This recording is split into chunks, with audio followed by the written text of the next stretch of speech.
చెప్తున్నా వాళ్ళు తీసుకున్న ఈ మంచి కార్యక్రమానికి ఇలా పిలిపించినందుకు ప్రత్యేక జనాలకు ఒక సేవ చేసే కార్యక్రమాన్ని పెట్టినందుకు వాళ్ళకి మనస్ఫూర్తిగా స్పందిస్తూ నాకు ఇక్కడున్న బెల్లంపల్లి సోదరులందరూ 1,73,000 మంది మొన్న ఎలక్షన్లో నాకు గెలిపించిన ఆశీర్వాదాన్ని కాపాడుకునే బాధ్యత నా మీద ఉన్నది.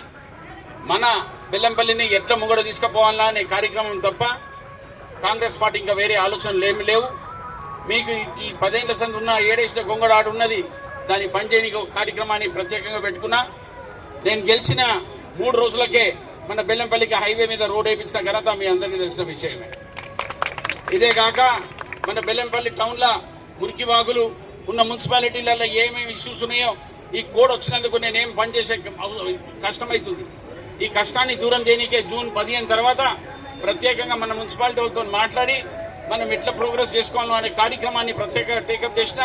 మీరు దయచేసి కొంచెం ఆగండి, ఒక్క ఓపిక పెట్టుకొని నాకు 15 జూన్ తర్వాత మన బెల్లంపల్లిని ఎట్లా అభివృద్ధి చేయాలనే కార్యక్రమం మీదనే ప్రత్యేకంగా కాన్సన్ట్రేట్ చేసి ఇక్కడ ఇంకొకటి ప్రత్యేకంగా ఇంకొక కార్యక్రమాన్ని పెడుతున్న సోదరులారా, ఆడ నుంచి వచ్చే నీళ్లను ఆపి మన గోదావరి నుంచి తీసుకొచ్చే నీళ్ళ కార్యక్రమాన్ని కూడా ప్రపోజల్ తయారు చేస్తున్నాం మన మొత్తం బెల్లంపల్లిలో.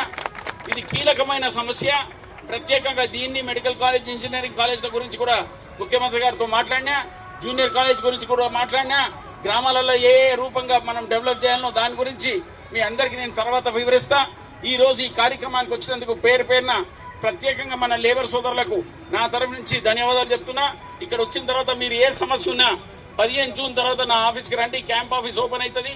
మీ అందరికీ అందుబాటులో ఉండి మీ సమస్యలన్నీ దూరం చేస్తానని మీ అందరికీ మళ్ళీ ఒకసారి మాటిస్తూ మీ ఈ రోజు కార్యక్రమాన్ని ఆర్గనైజ్ చేసిన మా సూరిబాబు గారు, మా సీనియర్ నాయకులందరూ, మన బెల్లంపల్లికి సంబంధించిన అందరికీ, తిరుమల శంకర్ గారికి, స్వామి గారికి, అండ్ మల్లయ్య గారికి అందరికీ నమస్తే చెప్తూ సెలవు తీసుకుంటున్నాను.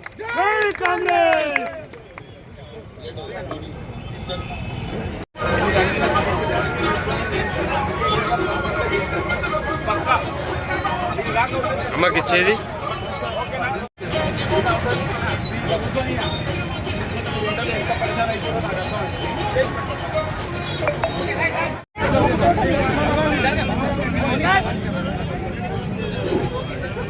రేపు మే 13 నాడు పెద్దపల్లి పార్లమెంటు ఎన్నికల ప్రచారంలో జరగబో ఎన్నికల ప్రచారానికి బెల్లంపల్లి పట్టణానికి విచ్చేసిన స్థానిక శాసనసభ్యులు గడ్డం వినోద్ వెంకటస్వామి గారికి, చెన్నూరు శాసనసభ్యులు